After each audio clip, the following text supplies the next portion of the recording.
రామచంద్రయ్య గారు ఒక చిన్న పట్టణంలో నివసించే సాధారణ వ్యక్తి. ఆయనకు భార్య లక్ష్మి, ఇద్దరు పిల్లలు, పెద్ద కొడుకు అజయ్, చిన్న కూతురు అను. రామచంద్రయ్య గారు ప్రభుత్వ ఉద్యోగి. కష్టపడి పనిచేసి కుటుంబాన్ని చూసుకునే మనిషి. లక్ష్మిగారు ఓర్పు, సహనం కలిగిన గృహిణి. ఈ కుటుంబంలో ఒక చిన్న సమస్య ఉండేది. అజయ్కు తండ్రి మాటలు విలువలేకుండా అనిపించేవి. నాన్నా, మీరు ఎప్పుడూ ఇదే చెబుతారు. చదువు, క్రమశిక్షణ, మంచితనం. ఇప్పటి ప్రపంచం అలా లేదు నాన్నా అని అజయ్ తరచూ అనేవాడు. రామచంద్రయ్య గారు నిశ్శబ్దంగా విని, కాలమే నీకు నేర్పుతుంది నాన్నా అని మాత్రమే చెప్పేవారు. అజయ్కు మొబైల్, స్నేహితులు, బయట తిరగడం ఎక్కువయ్యాయి. చదువుపై ఆసక్తి తగ్గింది.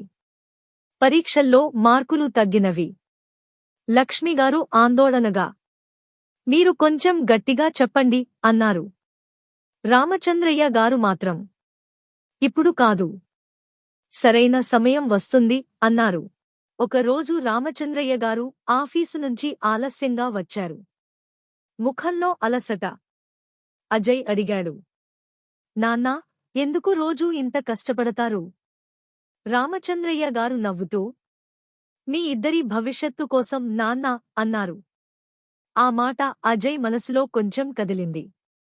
కానీ బయటకు చూపలేదు. కొన్ని రోజులకు రామచంద్రయ్య గారికి బదిలీ వచ్చింది, దూర ప్రాంతానికి. కుటుంబం మొత్తం కదిలిపోవడం కష్టం. అప్పుడు ఆయన చెప్పారు, నేను ఒక్కడినే వెళ్తాను. మీ చదువులు ఇక్కడే కొనసాగించండి.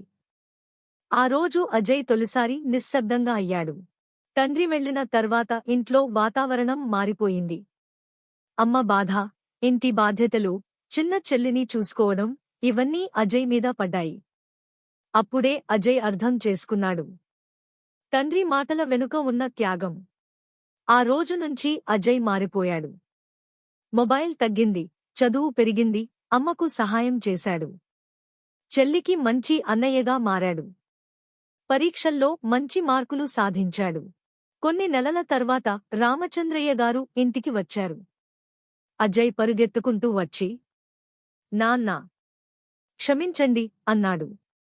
రామచంద్రయ్య గారు నవ్వుతూ, నువ్వు మారితే చాలు నాన్నా అన్నారు. తల్లిదండ్రుల మాటలు అప్పటికి అర్థం కాకపోయినా జీవితంలో అవే దారి చూపిస్తాయి. మాటల విలువ ఆలస్యంగా అయినా అర్థమైతే అదే నిజమైన విజయం.